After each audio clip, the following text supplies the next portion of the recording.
अब देखिए, कमिश्नर अजय मिश्रा को कमीशन से हटाने के कोर्ट के फैसले के बाद नए कोर्ट कमिश्नर विशाल सिंह का कहना है कि हम कोशिश करेंगे कि 19 मई तक सर्वे की रिपोर्ट दाखिल हो जाए।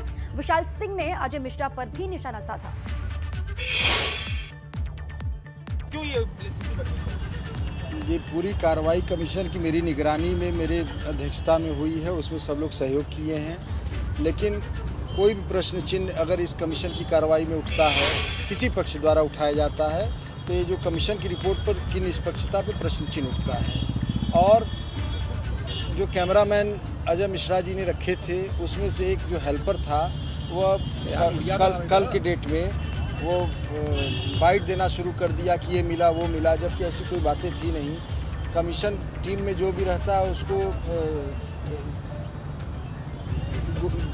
निष्पक्ष होकर बिना भेदभाव के गोपनीयता को भंग नहीं करना चाहिए। वो तो मुझे ये कह रहे थे कि वही उन्हीं का ये विचार था कि हर दिन शाम को जो भी चिप है वो जमा हो जानी चाहिए, ये उनका विचार जमा है, लेकिन चिप नहीं डिस्क्लोज हुई है। वो आदमी जो था साथ में वो लगा बाइट देने, वो लगा कहने, और एक दो लोग थे उस पर प्रतिवादी संख्या 4 जो हैं मस्जिद की तरफ से, उस पर आपत्ति आई, उस पर माननीय न्यायालय ने स्पष्ट आदेश पारित किया। अब सर, ये जो घटना घटी है ना, मुस्लिम पक्ष इससे ये बात कह रहा है कि पिछली बार हमने जब मांग की हटा दो तो हटाया नहीं। उनकी तो बात मजबूत हो जाती है ना कि वो कह रहे थे कुछ गड़बड़ी है।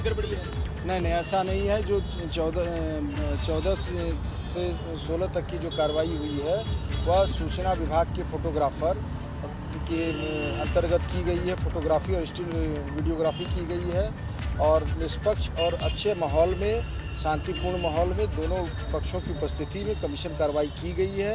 सभी बातों पर ध्यान आकृष्ट किया गया है, चाहे वादी हो चाहे प्रतिवादी पक्ष हो।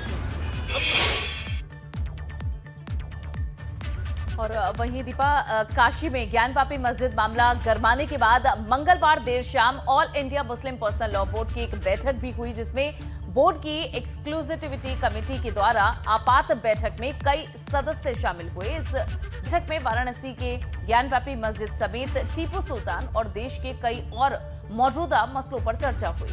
इस बैठक में मुस्लिम पर्सनल लॉ बोर्ड के सभी मेंबर वर्चुअली माध्यम से जुड़े थे, जिनके बीच ज्ञानवापी जैसे मुद्दों पर भविष्य की कार्रवाई के बारे में चर्चा हुई।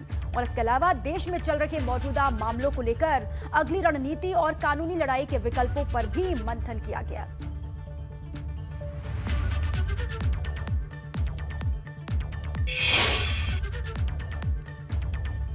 और देखिए, इस पूरे मामले को लेकर सियासत भी हो रही है। इधर आजमगढ़ पहुंचे सपा के राष्ट्रीय अध्यक्ष अखिलेश यादव ने ज्ञानवापी मुद्दे पर बोलते हुए कहा कि भाजपा जानबूझकर ऐसे मामले उठा रही है और इस तरह के मसलों को नहीं उठाया जाना चाहिए।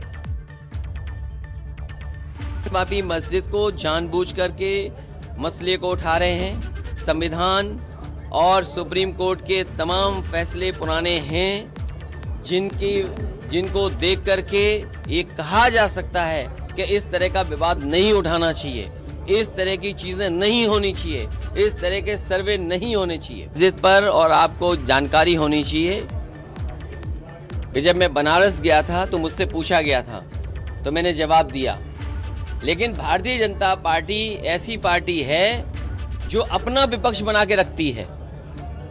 हम विपक्ष हैं वो सवाल नहीं है। भारतीय जनता पार्टी अपने सुविधा के लिए एक विपक्ष बना करके रखती है, और ये समझना चाहिए भारत की राजनीति में भारतीय जनता पार्टी ने गुपचुप तरीके से हाथ मिला करके कई विपक्ष बना करके बैठे हुए हैं। ज्ञानवापी मस्जिद के सर्वे के मामले पर मुरादाबाद से समाजवादी पार्टी के सांसद एसटी हसन ने सवाल उठाए हैं। एसटी हसन ने कहा है कि देश को कमजोर करने की साजिश हो रही है।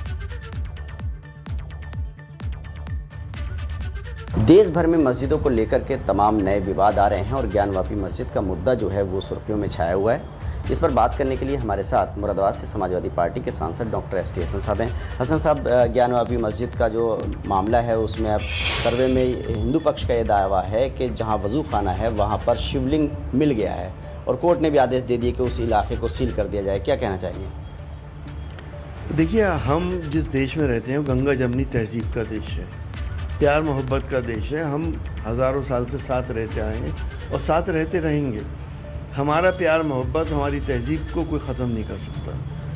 ये टेम्परेरी चीज़ें हैं। अगर देश को डिस्टेबलाइज करने के लिए जो हालात इस वक्त देश में पैदा किए जा रहे हैं, कभी हिजाब आता है, कभी हलाल गोश्त आता है, कभी और बहुत सी चीज़ें हो रही, कभी मस्जिदों का है, तमाम हिंदुस्तान में ऐसी मस्जिदें, तो ये डिस्टेबलाइज करने की साजिश है। ये सरकारों का काम है कि इस चीज़ को देखें कि हिंदुस्तान को कौन कमज़ोर करना चाहता है, हिंदुस्तान को सुपर पावर बनने से कौन रोकना चाहता है। वो लोग जो उनके इशारों पे काम कर रहे हैं, उनके आका कहाँ पर हैं, क्या वो देश में हैं या विदेश में हैं, इसको देखें और हिंदुस्तान को इस साजिशों से बचाएं। मसला क्या हो गया?